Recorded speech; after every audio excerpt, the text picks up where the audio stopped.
Okay, Chapter 6 talks about the network layer. So here we are going layer by layer still in our TCP/IP model. So we're going to talk about routing today. I would recommend that you pull up the PDF for this lesson because we're going to be looking at some charts that are kind of small up here. And I want y'all to be able to understand how routing occurs because it's going to help you later on if you already know that. So we're going to talk about some of the protocols in the network layer.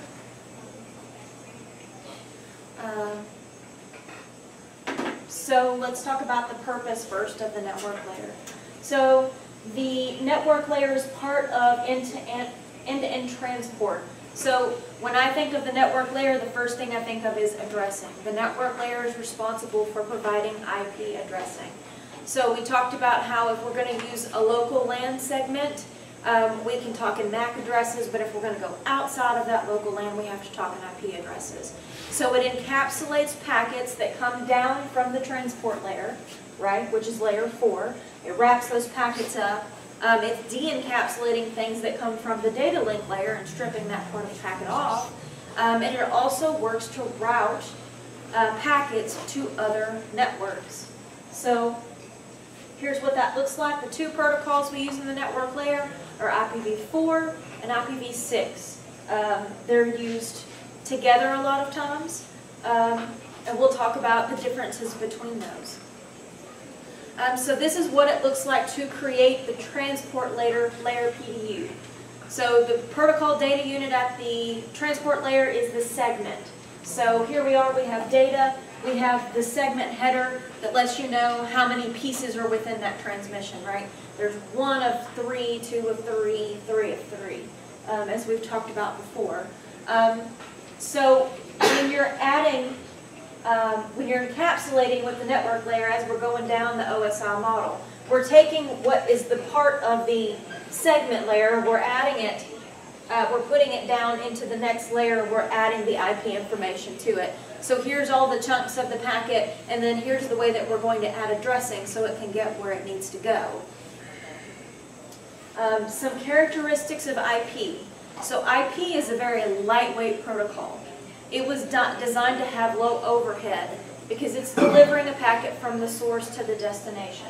So we're going to talk about some of the characteristics of that. They're connectionless, best effort, and media independent.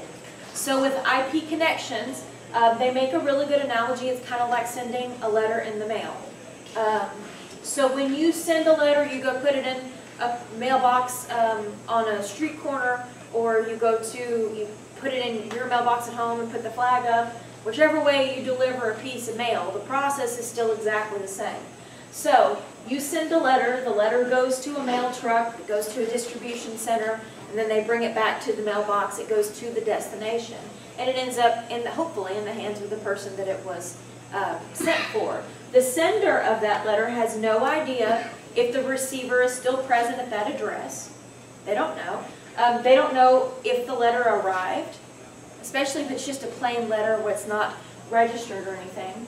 And they don't know if the receiver can read the letter. They're just sending something and hoping for the best. The receiver has no idea when the letter's going to get here. We know that because the Postal Service may not be the most reliable thing in the world, right?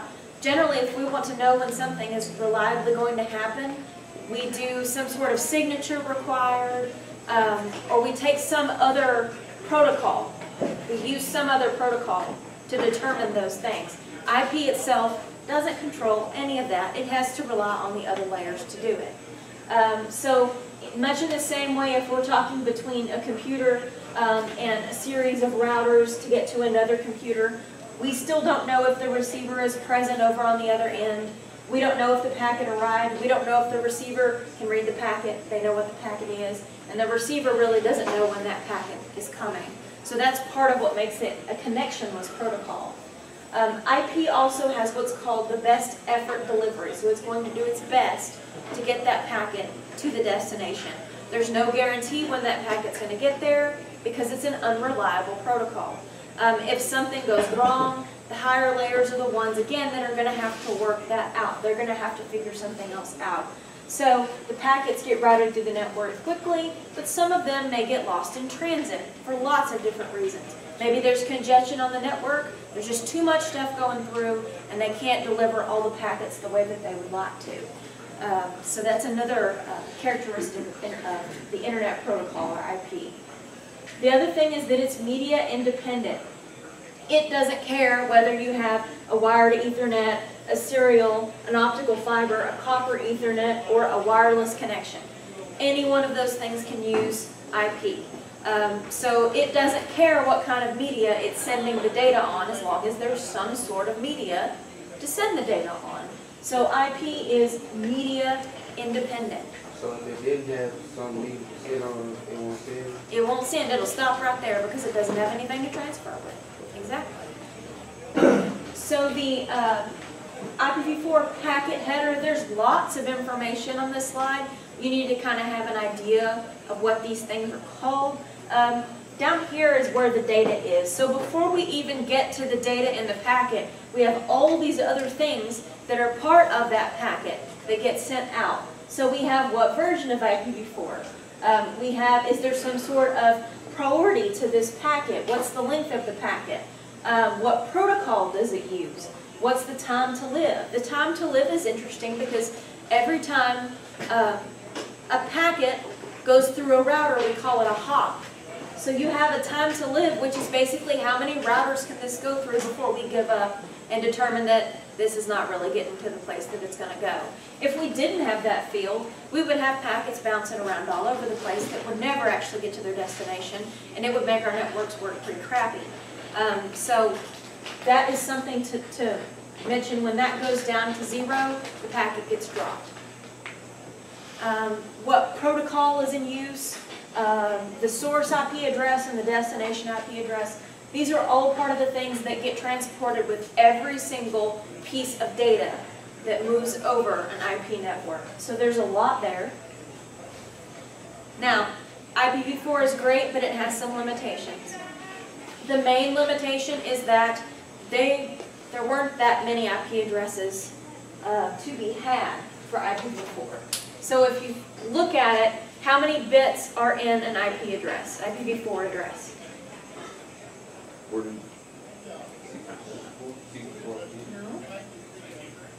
I know we haven't talked about this a ton yet. There's 32 bits, right? So you've got 8 bits.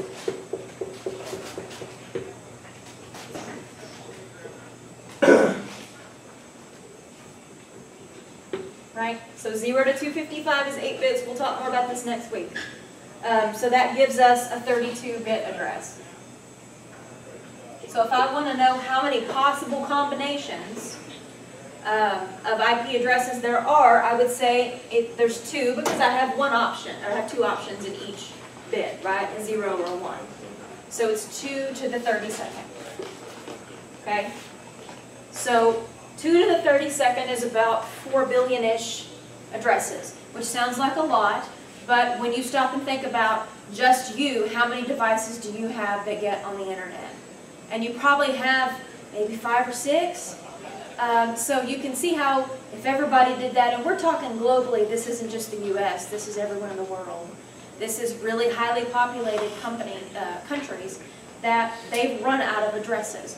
So that was a limitation of IPv4. If you want to get on the internet, you have to have an address. So obviously it's a problem if we run out of them. There was a lack of end-to-end connectivity. So what they came up with to combat this is called NAT, Network Address Translation. I'm going to show you all a video about NAT that I think really, really explains what it is. And this is what allows 10 different devices in your home or in a small business to all be able to connect to the internet. If we didn't have NAT, we would be in trouble.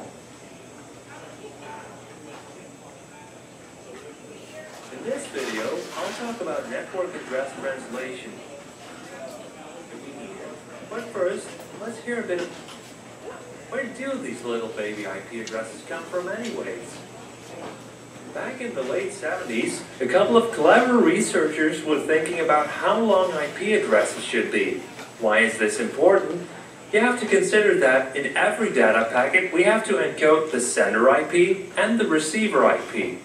If we only reserve a few bits to encode an IP address, we can keep packet sizes small. However, we'll also have few IP addresses to hand out to people. If on the other hand we choose to have lots of bits to encode an IP address, we'll have lots of IP addresses to hand out, but we'll also have huge packets, which increases the communication overhead. So as you can see, there's a bit of a trade-off going on here. You can either have small packets or lots of IP addresses. They ended up deciding that they'd go with 32 bits for an IP address. That left them with roughly 4.2 billion IP addresses. You have to consider that back then, the internet, which wasn't even called the internet back then, was just a toy for academics. It was definitely not meant for regular people like you and me. And that's what's known today as IP version 4. Now hang on a second, let's do a bit of math here. We have 4.2 billion IP addresses to hand out, but we also have 7 billion people living on this planet as of 2012. And also consider that each of those 7 billion people may want to use multiple devices to access the internet. So yeah, we have a bit of a problem on our hands. What are we going to do about this now? Because clearly having only 4.2 billion machines on the internet is not going to be an option. We have to figure something out. And there is a fix, but it's, as you'll see, a bit of a workaround. Let's keep it at that. There is in fact a way that we can keep using IP version 4 and get more machines onto the internet. Here's a typical home network setup. This is John's laptop, this is Jane's laptop, and this is Jane's smartphone. They're all connected to the home router. That home router, in its turn, is connected to the internet. And when you register with your ISP, you get to use an IP address that is accessible throughout the internet, and that's assigned to your home router. So in this case, we have 12.13.14.15 assigned to the home router. This is a public IP address that theoretically anyone on the internet can send packets to. Our laptops and smartphones also get their own IP address, but instead of getting one of those 4.2 billion public IP addresses, they get a private IP address. That private IP address is assigned to them by the home router and is not accessible from the internet. Now, if these IP addresses look familiar to you, that's probably because they are. This is one of 2 ranges that are reserved for private networks.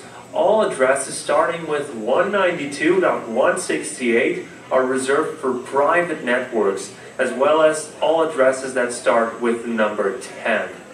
You can use these IP addresses without having to worry that some random web server already uses that IP address. They can, because it's specifically reserved for private networks. Now let's consider the connection from Jane's laptop for a second. Jane's laptop has an IP address of 192.168.1.3. Here's an example scenario where Jane's laptop wants to know what the current weather is in Texas, and to get this information, it will try to contact the server at 40.30.20.10 to get that information. To reach this web server, Jane's laptop will have to go through the home router, through the internet, and finally then arriving at the web server. First, Jane's laptop has to send out a packet requesting the information.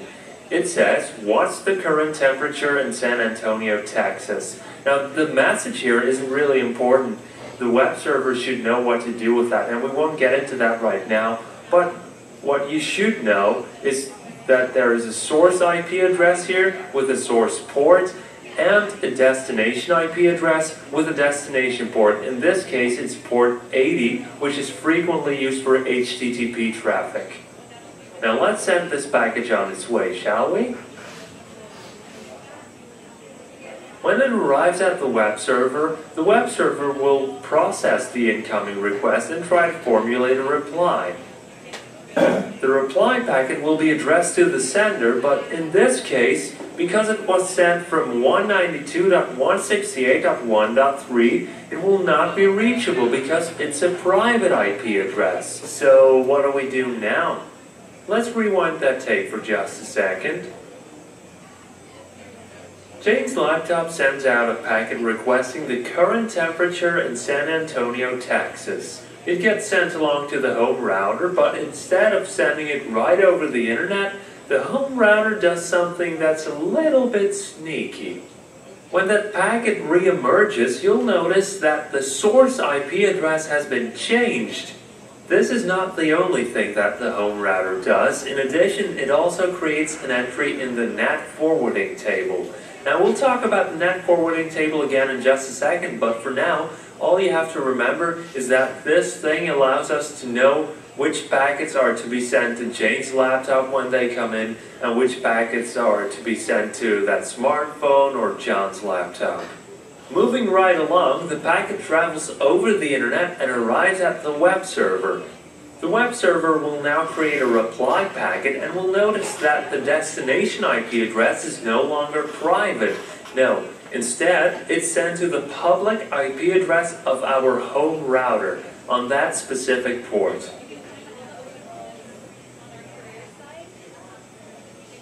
Now that our home router has received the response, it's time for another tiny lie. It creates a packet that looks as if it was addressed from the web server directly to Jane's laptop, which is not what happened, but that's all Jane's laptop needs to know because it doesn't care about how it got there. It just wants to get the packet and get this over with. But how does it know where to send that packet it just received? The answer is in the NAT forwarding table. We just received that packet on port 24604, and that means, if we look in our NAT forwarding table, that we have to change the IP address on the private side to 192.168.1.3 on that specific port over there in the forwarding table. Jane's laptop receives the packet, and the rest is history. Jane's laptop doesn't have to care about any of that NAT stuff. The home router completely handles it for Jane's laptop, and it is completely transparent, so Jane's laptop doesn't have to worry about public and private IP addresses. No, this is something the router fixes, and Jane's laptop doesn't have to worry about it. Of course, ideally, every computer would have its own public IP address, which is where we're slowly, but, well, actually just slowly, moving over to IP version 6. Remember how IP version 4 had 4.2 billion IP addresses at its disposal? Well, IP version 6 has a lot more, and I do mean a lot, seriously. Try noting 34 and then followed by 37 zeros, and that's how much IPv6 addresses we have approximately. That is a lot.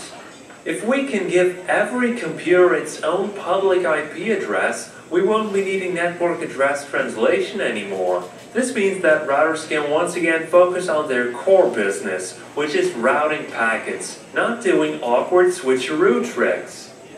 Now, I can hear you saying, this is nice and all, but why haven't we switched yet? This IP version 4 thing is a mess. We only have 4.2 billion IP addresses, and NAT is clumsy as hell.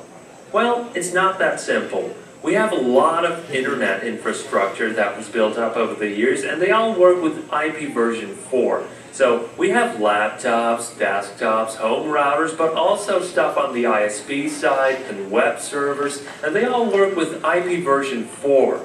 All these devices need to have hardware and software that supports IP version 6 before we can entirely switch over, and that is a huge task. Just to give you an idea, the IP version 6 standard was finalized in December of 1998, and yet here we are 14 years later and we're still running on IP version 4. You can see how this is one hell of a task. Alrighty, if there's anything you'd like to see explained. Okay, so that's the best example of NAT and what NAT is that I have found, actually showing you how the packet moves and how it changes. So here, as he talked about, we have IPv6, we have 340 undecillion IP addresses, which is personally way more than I can even comprehend. In IPv6, everyone would have a public address, so we wouldn't need NAT anymore. However, if you could just figure out what somebody's public address was, and it never changed, you can kind of see how that would be a security problem, which is one of the things they're kind of trying to figure out. If I know somebody's IP address, then I could be able to send a malicious packet to them and shut down their router, or change what a web page looks like or what's on it. There's lots of different things that I could do. So that is a concern with IPv6. IPv6 looks a little different. The header, they simplified a bunch of things. They put different things together. They got rid of old stuff that wasn't needed anymore. So IPv6, although the source and destination address are larger because they're 128-bit, and IPv6 as opposed to 32-bit and IPv4, they did take out some of this stuff up here. You still have the time to live, you still have the protocol, you still have the length, and some of the different things that we've seen, but they made it a little bit easier to keep track of. So here's what that looks like now. Sorry, that was the encapsulation. This is what the IPv6 packet looks like. So they added one new flow label. Other than that, they took some things out.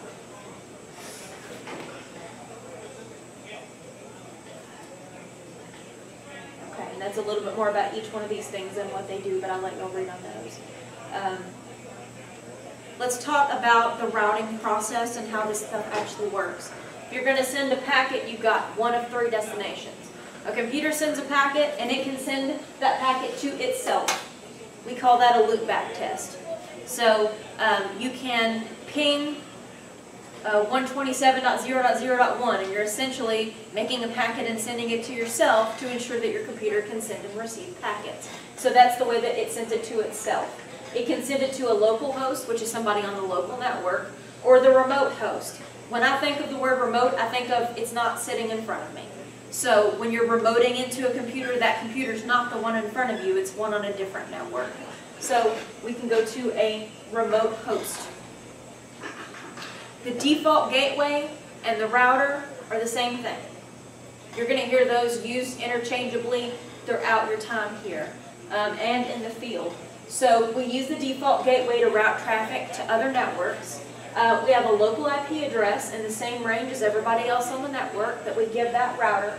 We take data in, we forward data out with the default gateway. So here's what it looks like to use the default gateway. So PC1 and PC2 can talk to each other without ever touching the router, because the router, because these two are on the same network, right? They only have a switch that connects them. They don't ever need to use a default gateway unless they're talking to somebody on a remote network. The router uses a routing table. The routing table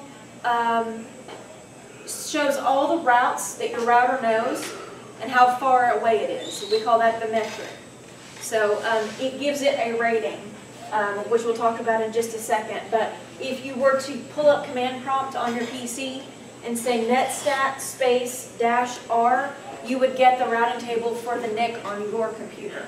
And in Cisco, we're gonna be doing labs that will show us those routing tables.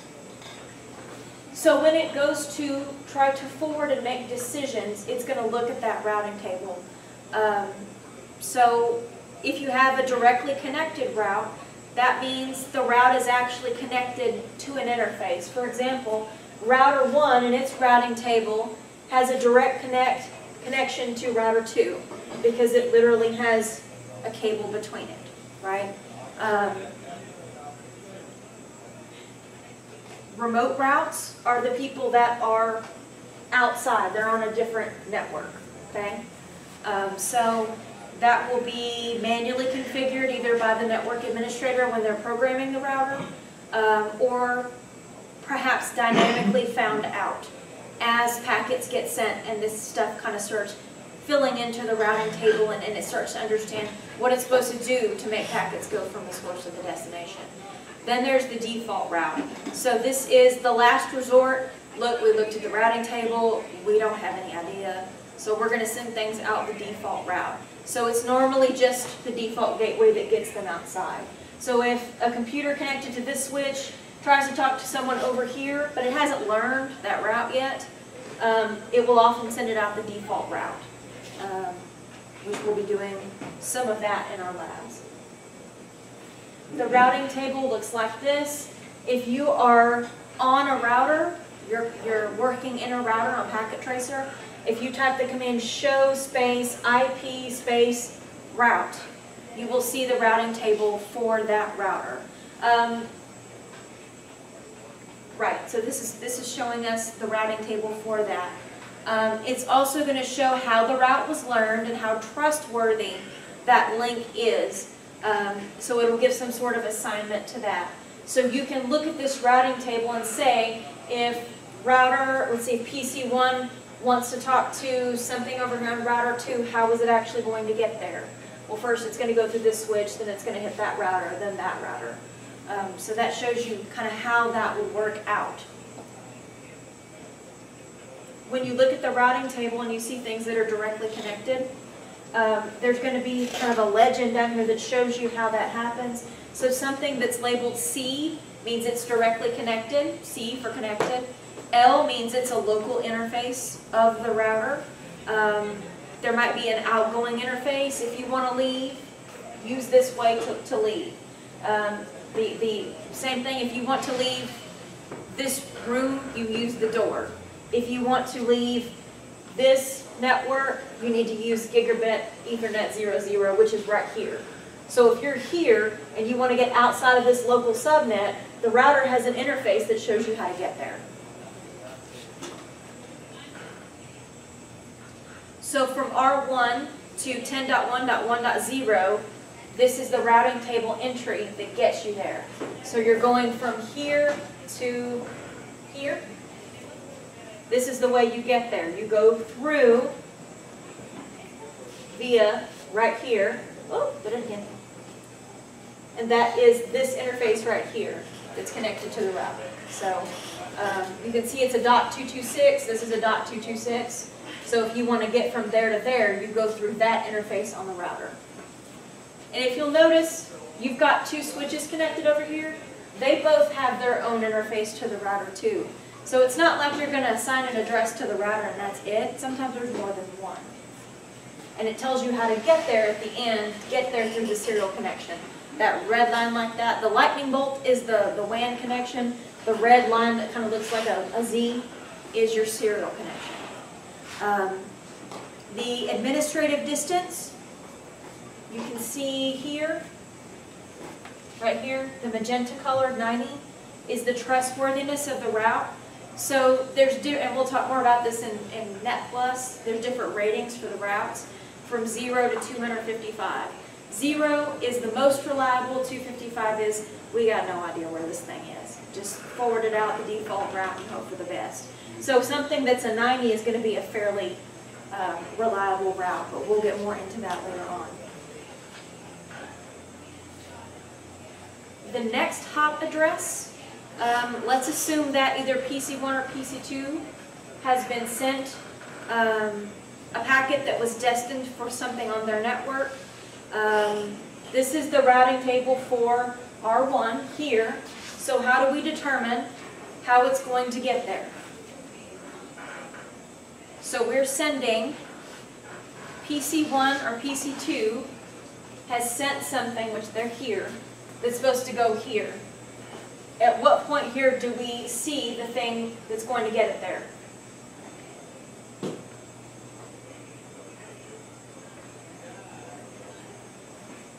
This is where you have to have it pulled up on your screen. But if it's coming from PC1 or PC2 and it's going over here, I can look in the routing table and say, okay, here's PC1. No. Here's PC1. And it's directly connected with gigabit Ethernet 00. So since it's not the local subnet, because the address isn't the same, they're completely different. One's a 10 dot, one's a 192. It's going to go out that interface to go talk to R2.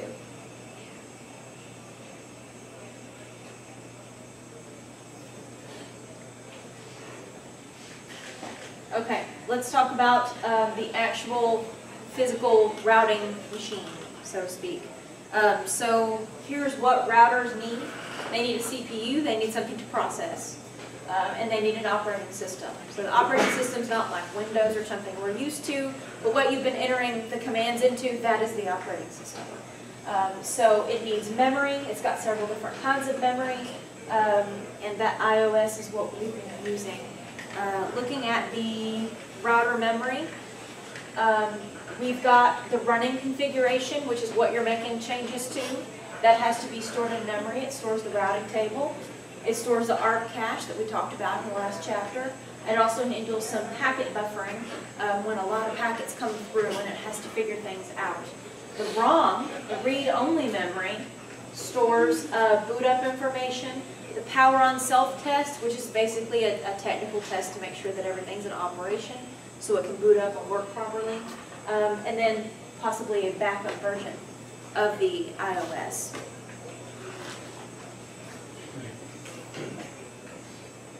There's different interfaces on the router. Different models look a little different, but we've got the console, so that's our physical management port. The secure shell we can use to console in as well. We talked about that, Telnet in chapter 2, I believe. We have a serial connection. We've got LAN interfaces, which we're just plugging Ethernet into. We've got serial connections, power cables. Essentially on pretty much every Cisco device, those things are pretty standard. When things boot up, we have the original flash image that boots, that we load the iOS and we go into the Cisco part that we can type in and change things with. We have the startup config and the running config. The startup config is what it has been programmed to use when it boots up, when it starts up. What we're altering when we change things is the running configuration. So if you make a change in the running configuration, the one that's running right now, and you want it to be the one that starts up, you need to copy the running configuration to the startup configuration. You're essentially saying, I made these changes, and the next time the device starts up, use those changes. Okay? We will do labs based on that. But since the running config is in RAM, just like RAM on a computer, when you restart a computer, whatever's in RAM is lost, right? So if you did not save those commands and copy them over into the startup config, any changes you made would be lost. Okay?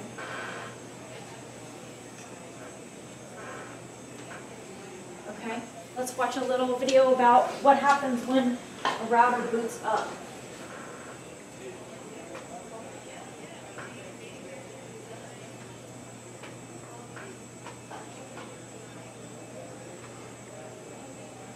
Let's walk through the router boot up process.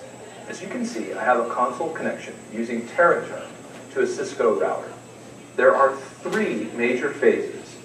In the first phase, the router runs the power on self-test or post program located in read-only memory or ROM. The power on self-test checks for errors in the hardware like the CPU, the DRAM, and also the NVRAM. After the system posts, the router then runs the bootstrap program. The bootstrap program is also located in ROM. This is the end of the first phase. The purpose of the bootstrap program is to locate and load the Cisco iOS software. The iOS is Cisco's operating system for the router. The Cisco iOS is located, by default, in flash memory. If the iOS image file is not found in flash memory and then loaded into RAM, then the router will look to a TFTP server on the network to see if it can find another iOS image. After the iOS is completely loaded, the router then loads the configuration file, known as the startup config file. This file contains all of the configured settings for the router, such as the host name and interface IP addresses. The configuration file is located in non-volatile RAM, or NVRAM, in the router. If the router cannot find the startup configuration file in NVRAM memory, it will also look to a TFTP server on the network to see if it can find a configuration file. If a configuration file is not located on a TFTP server either, Then the router will enter setup mode, which is a configuration wizard meant for initial setup. Let's watch the process in action. I'll go back to my TerraTerm console connection and press return. You can see that I now have a console connection to the router.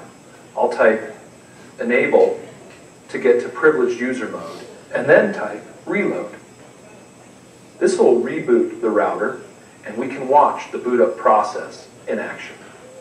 I'll hit enter and proceed with reload. I'll hit enter to confirm. All right, and you can see the system has found the bootstrap. The system has rebooted System Bootstrap version 15. You can see it right there. So the system has performed the post already and now found the bootstrap. It's located the memory. You can see there's 512 megabytes of memory on board. There's a DIMM slot that doesn't have any expanded memory in it. You can see that the system has found the ROM-on, or ROM monitor mode, a recovery subset iOS that's located in ROM memory in the event that an iOS is not found. You can see that the Bootstrap program has now found the iOS image file and is decompressing the iOS image. You can tell this from the presence of the hash characters.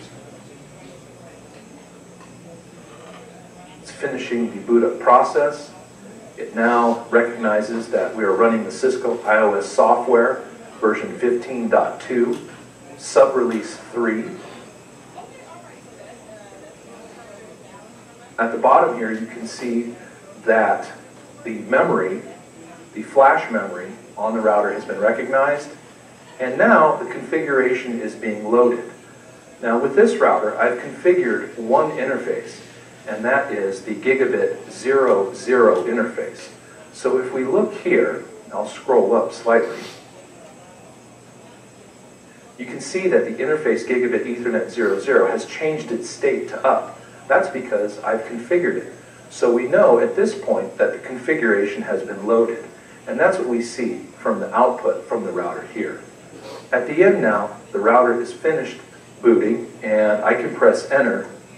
I'm met with the command prompt.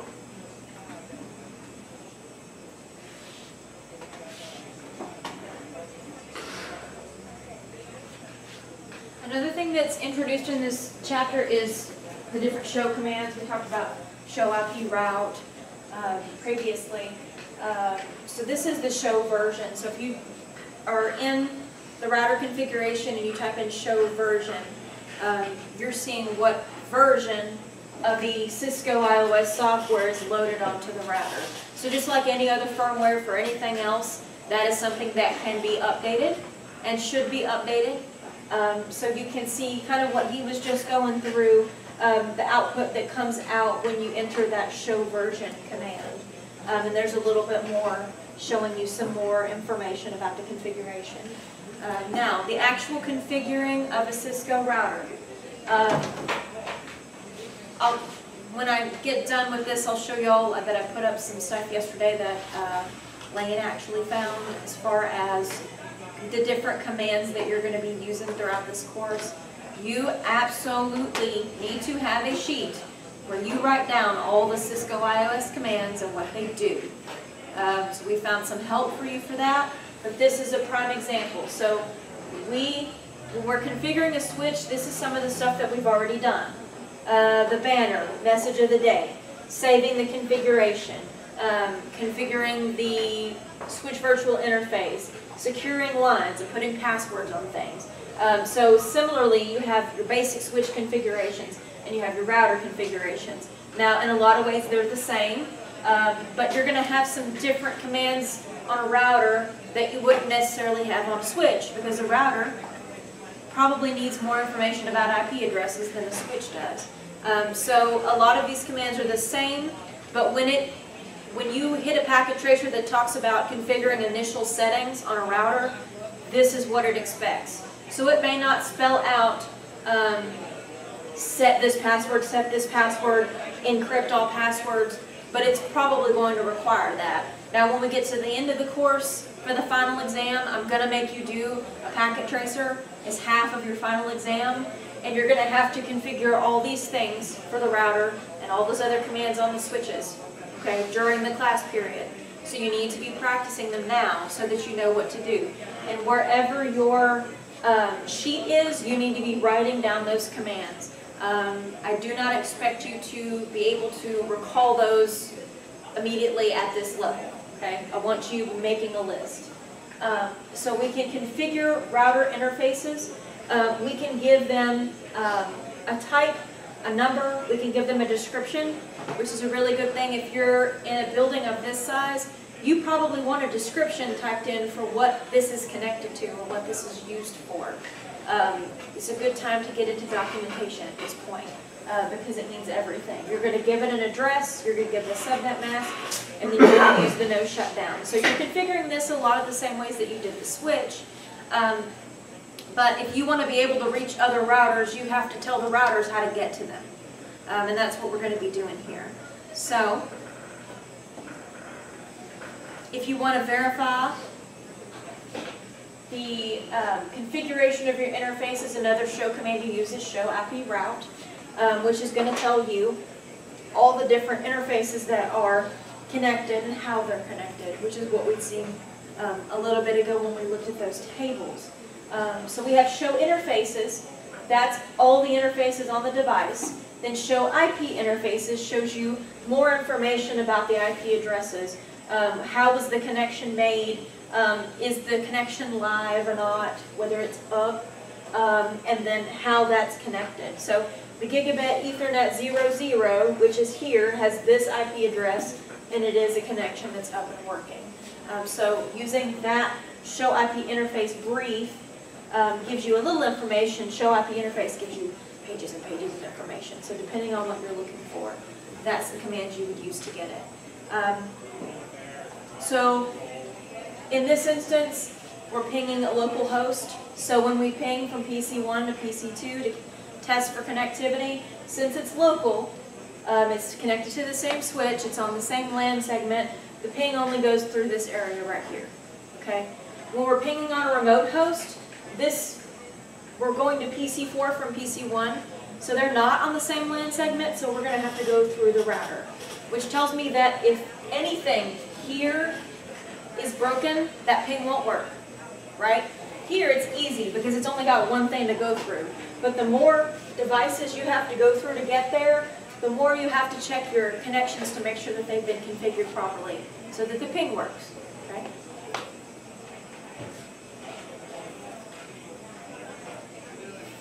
To configure a default gateway on a switch, we use the IP default-gateway command.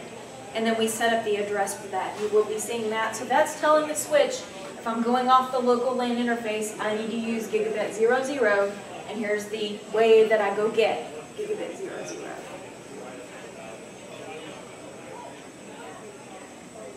Okay. Now that's a lot of information. I want to show y'all on the Moodle yesterday, or today, what we found yesterday. If you go to the Moodle and go to class resources at the top, there's again some CCENT training, some books, and there's some what's called cheat sheets or command guides.